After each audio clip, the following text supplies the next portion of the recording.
bolt didn't lock open.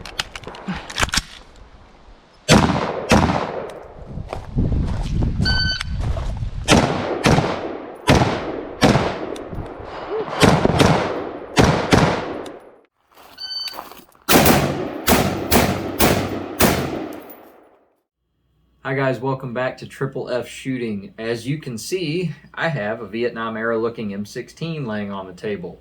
I have definitely been bitten by the retro bug. I think this stuff is way cooler than any of your modern iteration AR-15s. They definitely have their place, but for some reason the historical stuff, as you can tell with my other firearms, or at least some of them anyway, really like the historical pieces, and this definitely scratches the itch. Now, this looks like your regular run-of-the-mill kind of M16, but most people don't realize there are a few different variations of it throughout the Vietnam War as things progressed and they, had it in the field and learned what worked and what didn't. So what we're going to be looking at today is an XM16E1. That's quite a mouthful, but we will explain what all that means. But before we get too far into all of the detail of the rifle, one thing I really like to do with older firearms, even though this is pretty modern by most standards, I like to take these out and shoot modern drills with them and see kind of, how they stack up against things like red dots and shorter barrels and a little bit more handy weight. So I'm going to take this particular rifle with its old school iron sights and the carry handle out and shoot a Marine rifle qualification drill for a shoot house. This drill works out really well for my range because I can only get it about, 40 yards at the max in the combat pits where you can do most of this stuff without too much stopping for other people. So modified it a little bit. It's supposed to be a 50-yard and end drill, but we're going to shoot a 65 vintage rifle on a very modern combat drill meant for working your way into shoot houses and things like that. So without getting all over the place, let's jump over to the range. All right, guys, so we're back out on the range and we're wearing like 100 pounds of stupid stuff. I've got my cool jacket on. It's not a combat jacket, but it's about as close as I could come on eBay without spending way too much money. So we're going to be doing a kind of a Marquardt drill that I got from Tactical Rifleman like 6 years ago, but it works really well for running different guns, and it's kind of fun to use older stuff on because I don't have all the modern advantages that red dots and everything else would have. But we're going to start here. We're not quite at 50 yards. We should be. I don't have that kind of room on the range. There's a certain limit where I can go. So we're at about 35, 40 yards. So the first stage of this drill is to shoot 2 rounds, 2 knee, and 2 shoulder. So we're going to see how that goes. Timer. All right.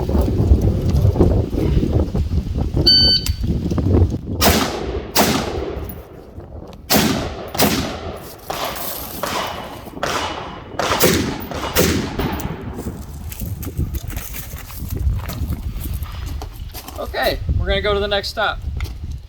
All right, guys, so the next part of this drill, I have to run from about 50 meters up to 25. Again, I'm not that far. I'm only like 35, 40, but we're going to make it work. So I have to sprint to the firing line, take 2 shots standing and 2 shots kneeling. So we're going to see how this goes.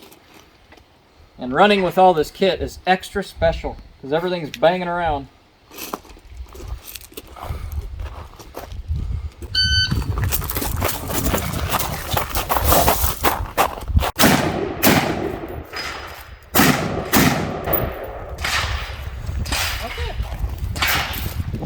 All right, guys, next one's pretty quick. I'm at 25 yards. I need to make a snapshot at the head in less than 2 seconds, or that's what I'm going to try to do anyway, with these older peep sights that are meant a little bit tighter than what I'm used to using.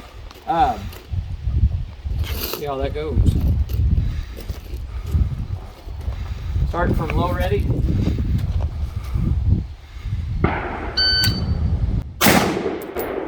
Alright, so we'll be able to tell when we get up there if I hit anything. That was 1.2. Low ready when you're farther away is not quite as bad because low ready is supposed to be sort of aiming toward the feet of the target. When you're this far away, the feet of the target and the actual target is not a whole lot of movement. So we'll see how that went. Alright, so this next part of the drill is a movement drill. I'm starting at 25, going toward 15. When the timer hits at random, I have to put 2 shots on the torso basically while still moving. So there's not really a time limit. I just have to fire while on the move. So here we go.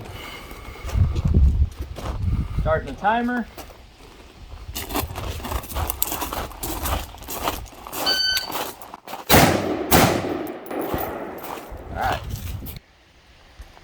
All right, guys, next part's real simple. Timer goes off. I'm gonna put 2 rounds on the torso at 15 yards.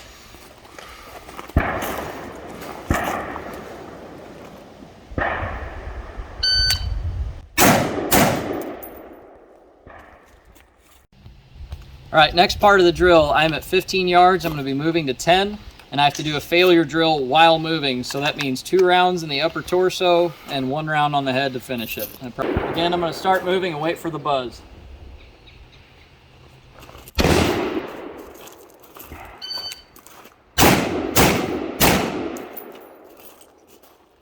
Okay. All right, redoing that 10-meter walking failure drill because I can't count how many bullets are in my gun. Here we go.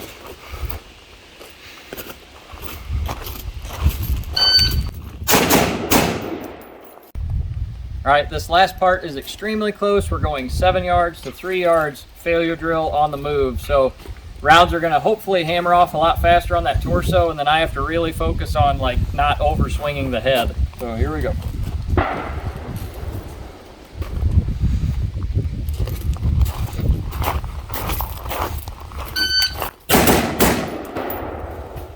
That worked out pretty good. It got him in the eyeball. Take a look how we did. So I got a couple where I'm inside, but not many people have died from their hoodie being hit by anything, so that's not great. Sights, when I'm using them fast, they are much smaller than like your wide open iron peeps of, you know, the modern era. I'll get a couple close-ups of the peeps just to throw in pictures, but I'm also struggling just a little bit because I don't shoot this gun all that often. A little bit different than what I'm used to, but I'll take it. So that's the first part of the drill. The second part, we're going to back off, and we're actually going to be shooting at 2 targets at the same time. So let's head back to the 50 and see how we do.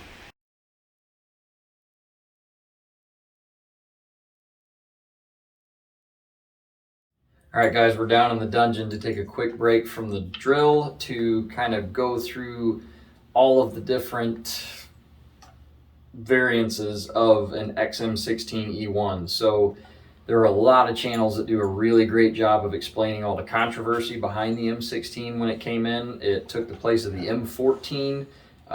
Don't want to get super into like all the political crap that went into this rifle becoming a thing, but needless to say, it was a bit of a slog at first, and a lot of people kind of look at this as a problem child for the military rather than, you know, a great new advancement, even though it kind of is.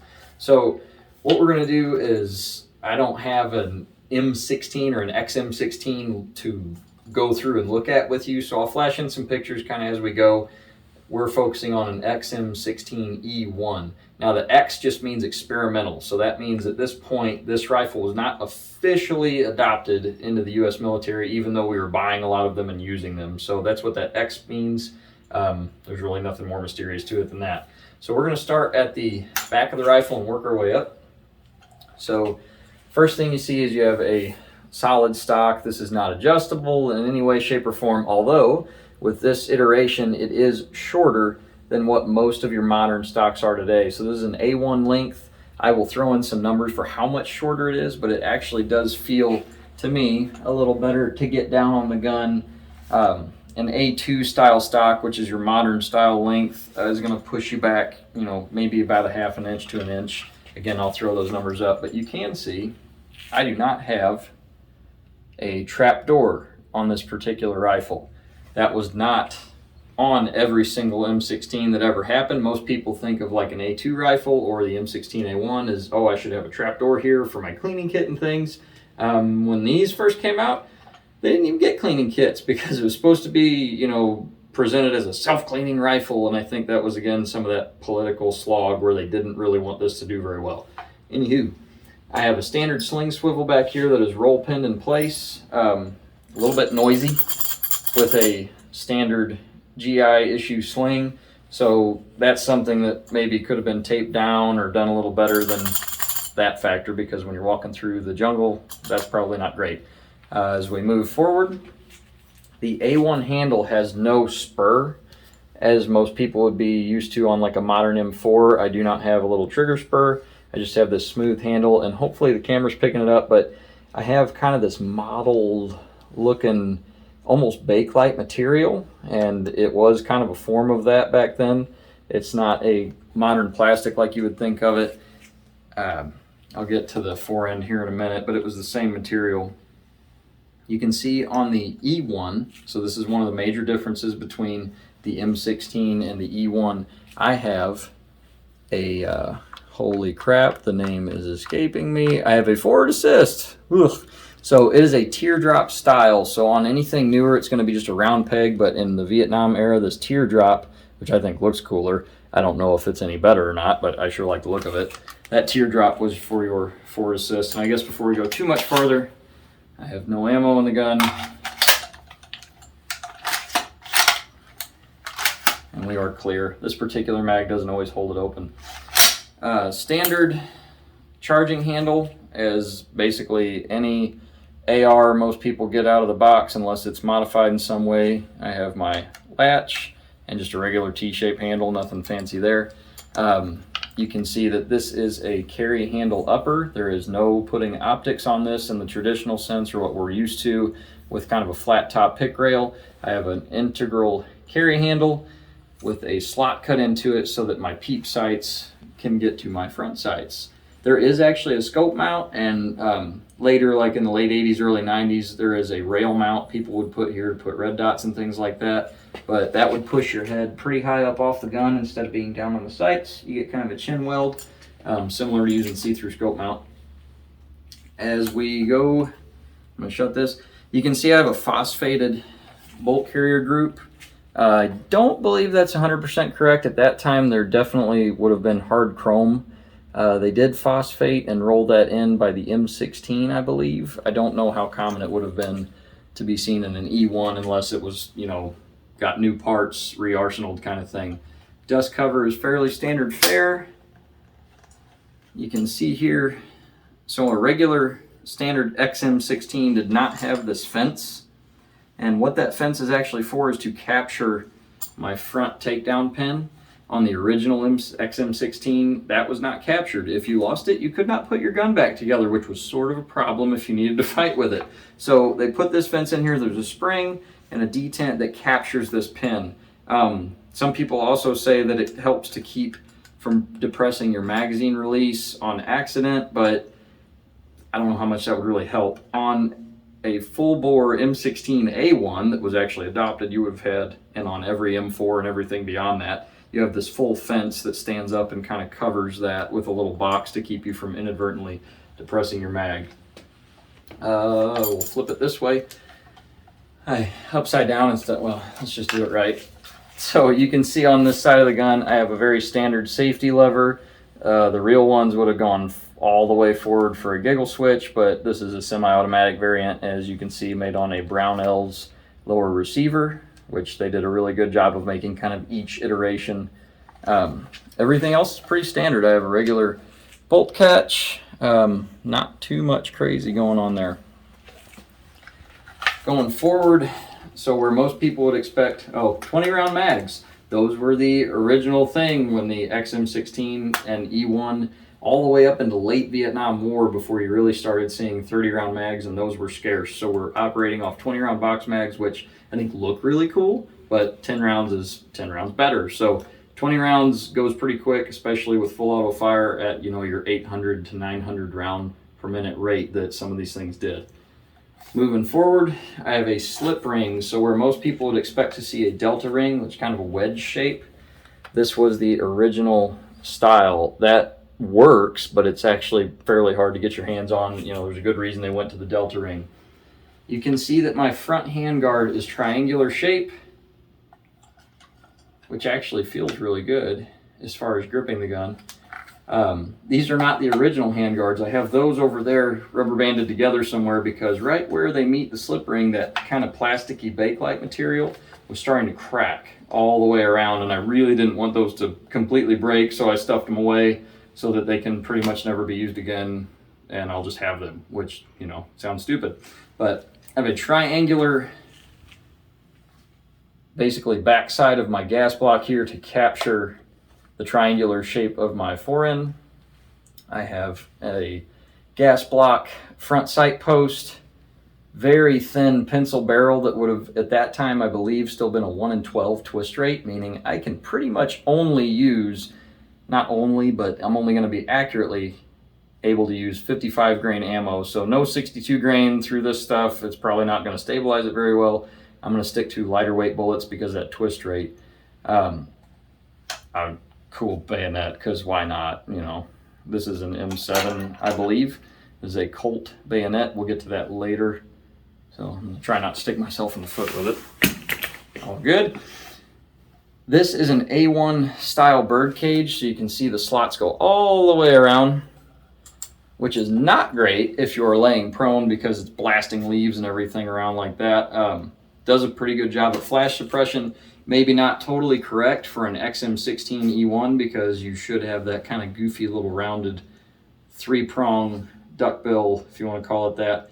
It would have been an enhancement. The original ones were very long and apparently tended to get caught in brush and snapped off and things like that. So there would have been a step between that and this. Again, I don't think it's out of the question to see this type of muzzle brake or flash suppressor on this type of rifle at the time. They probably would have been putting whatever parts they could get a hold of on it, but that's pretty much it for an up close look at an XM16E1. All right, we are out for the second part of this drill. So I have a new fresh bad guy on the left down there, and I've got my bad guy on the right. So every single portion of this drill from here on is going to be some at the left guy and an equal portion at the right. So this first part, I'm going to have 1 round in the chamber, 1 round in the mag. I'm going to throw 2 at the torso of the left guy, drop to a knee while reloading, and then throw 2 to the right. I'm going to be reloading out of my M14 style patches that were not made for M16 rounds, so I do have them kind of pushed up with like a bag or a glove down there. I can't really remember what, but they're pushed up. It still sits about flush with the top, so this isn't going to be terribly fast, I don't think. So we'll see how it goes.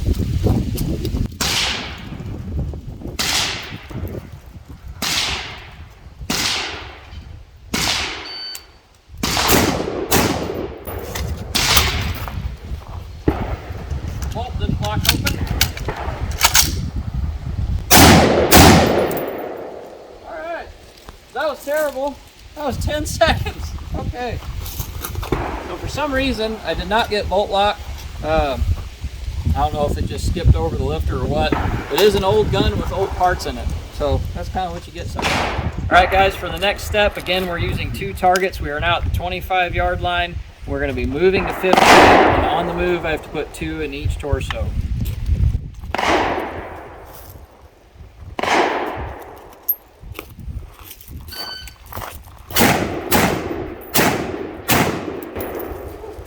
That second one was ugly.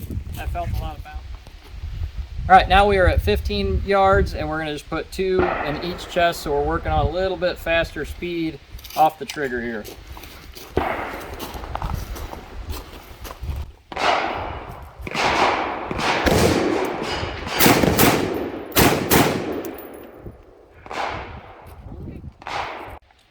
All right, next we're going from 15 to 10, 2 rounds each on the move.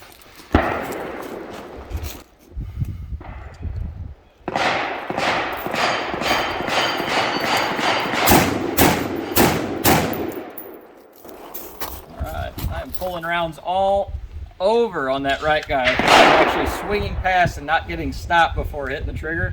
He's got like a real bad day for his, that'd be his left nipple. All right guys, now we're at 10 yards. We're just gonna hold still and put 2 on each chest, so this should be hopefully fairly quick. I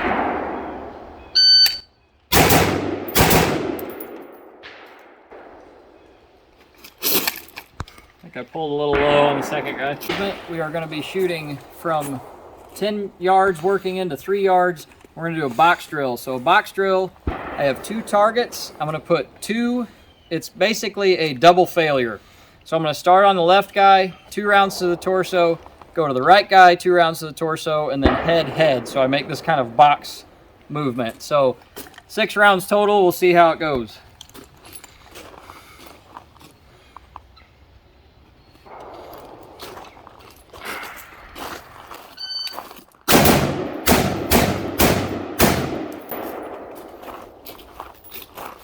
Okay, let's look at our targets and see how awful I did on the second part.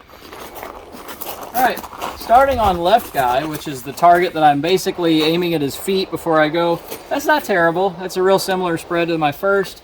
My last header is not perfect. It would put you down, but it's not exactly that center tee box that we're looking for. This guy's not as good.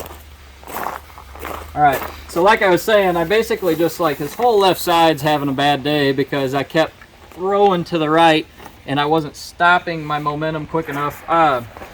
My other rounds are too low. They're centered, but they're too low. I really should have these pulled up. Great head on that guy though, like just right in the tee box.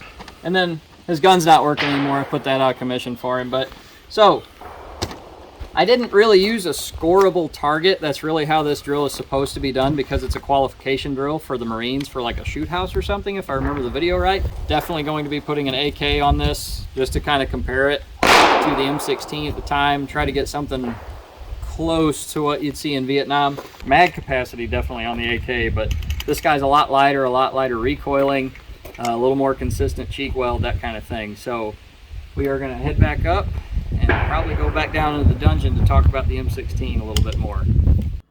All right, guys, so now that we're finished shooting the thing on that drill and you can kind of see how we did compared to, well, there's nothing really else to compare it to at the moment. We will get there on the channel. That is a common drill that I like to use, so you'll definitely see it again with some other rifles, and then we can start really showing what it's good for. But typically shoot that one a little bit better, obviously with modern red dots, things like that, a little bit faster, a little bit tighter groups. So does this thing actually shoot well? The answer is absolutely. I just don't shoot with this particular iron sight setup all that often. The trigger, even though it's kind of ho-hum, it's not like a competition trigger or anything like that. It absolutely works just fine.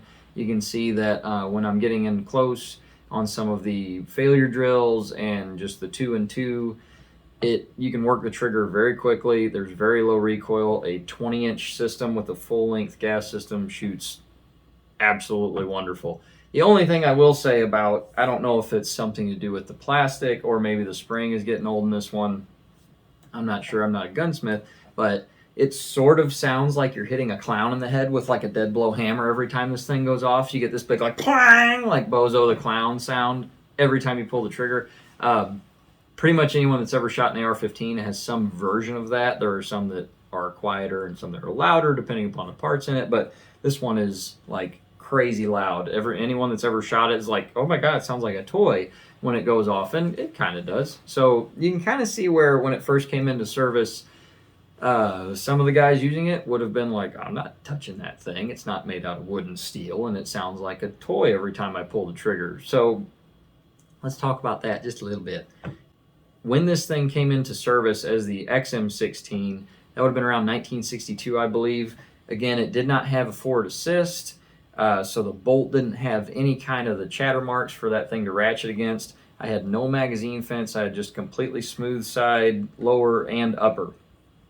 The other differences would have been that the XM16 did not have a chrome bore or chamber. The only thing chrome would have been the bolt carrier, so very shiny silver color. That did okay. It wasn't really issued in very large numbers, but the Army decided that it needed some changes. It is still sort of a point of controversy today, like why would I want a forward assist, but that's what the Army asked for. So that was one of the major changes to get the XM16E1. We added a forward assist. That means my bolt has to have those chatter marks so that I can actually ratchet against the thing. We added that captured takedown pin so that if I took my gun apart and lost this pin on the jungle floor, my gun's not now a two-piece, paperweight. This doesn't allow me to do that anymore. I just pop it out, everything stays together. I don't lose any pins. So the other major difference, and I'll get a close-up picture of it for you, this one has a chrome chamber, but not a chrome bore. And so this one actually, lucky enough to have a Colt barrel in it. but the marking is, I believe, C for Colt, MP for magnetic particle inspection, and then it has another C after that, and that designation just means chrome chamber. The later ones, the lettering system changes a little bit to designate that the chrome bore along with the chrome chamber is a thing, but this one is correct to its E1 kind of setup with this Brownells lower as chrome chamber only. But so the E1 got forward assist,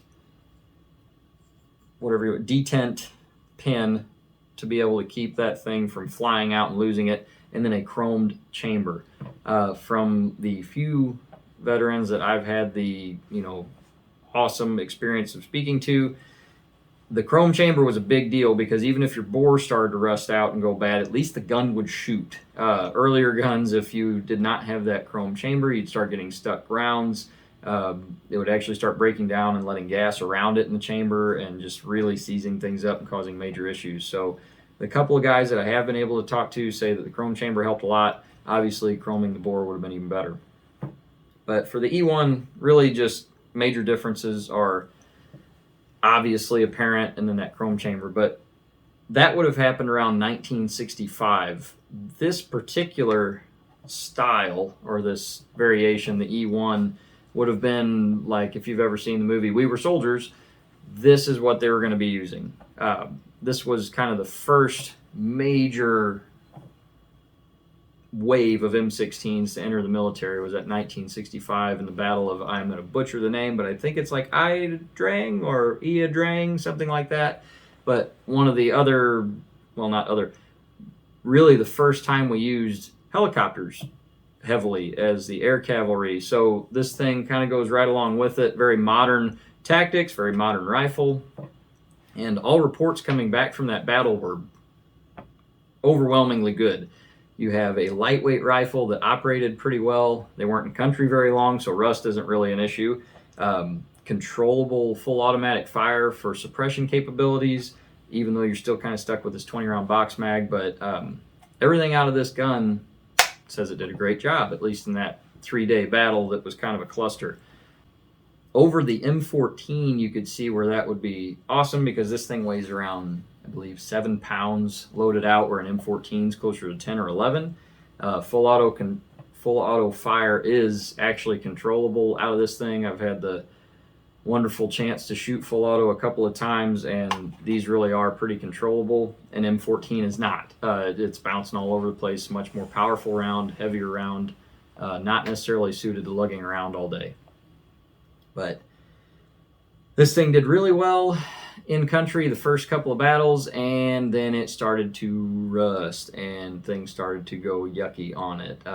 And that's why this particular iteration did not last all the way through. We eventually came out with the M16A1, which is the first official adoption. We dropped that X, so no more experimental. And on that rifle, we kept forward assist, so the bolt still has chatter marks. You actually add a fence for your magazine catch, so now we are kind of guarded all the way around. You see the A1 bird cage on that, and then you have chrome bore and chrome chamber. So really that's what we ended up with, and that's what we used all the way through the 70s, and I believe it was sometime late 70s, early 80s that we went to the A2. But this is a really cool chunk of history, kind of that in-between stage, and very glad that I have this rifle the way it's set up. Okay guys, before we go, I do want to add one more thing. We're probably not going to add it to this video because I think it's already getting pretty long, but if you would like to see any of the kit that, you can see it in the video, I'm wearing a whole bunch of crap. If you'd like to see any close-ups of that kit, I can do a short video on that. The flashlights, bayonet, I got this goofy barbecue tong bipod I didn't even get to talk about in this video, so kind of interesting stuff. And be on the lookout because we just picked up an XM16E1, so hopefully I have that by the end of the week and we can do a preview of that and hopefully get out and shoot it because I'm really excited. So can't wait for that. That would be that's a big long XM16E1 is like a big mouthful of crap for basically an SOG carbine. You see them in video games and crap like that. It is basically this gun with a collapsible stock and shortened up quite a bit. So kind of A closer iteration to like what an M4 would be for most people. I think it also had the designation Car 15 later on, but it's really cool, and we're definitely gonna do a video on it because I like can't wait. So that's coming. We will get that. We'll also, this is just kind of here for funsies, but we'll also go over this. This is a clone of a World War II/Vietnam all the way up to the 90s, apparently, what we were using, 1911A1. And then, believe it or not, there were revolvers used in Vietnam still to some degree. So this is a 1917 Colt double action made to shoot 45 auto on these moon clips. So this thing still would have been rolling around. In fact, I think that's why this one is that Parkerized finish. I think it actually went through, it at least went through 1 and 2. I'm not sure when they started doing this finish though. So it might have even seen Vietnam use. We'll find out. But thank you guys for watching. I'm trying not to scratch these up any worse than they are. And please hang out with us here at Triple F Shooting. We will bring you some more goodies.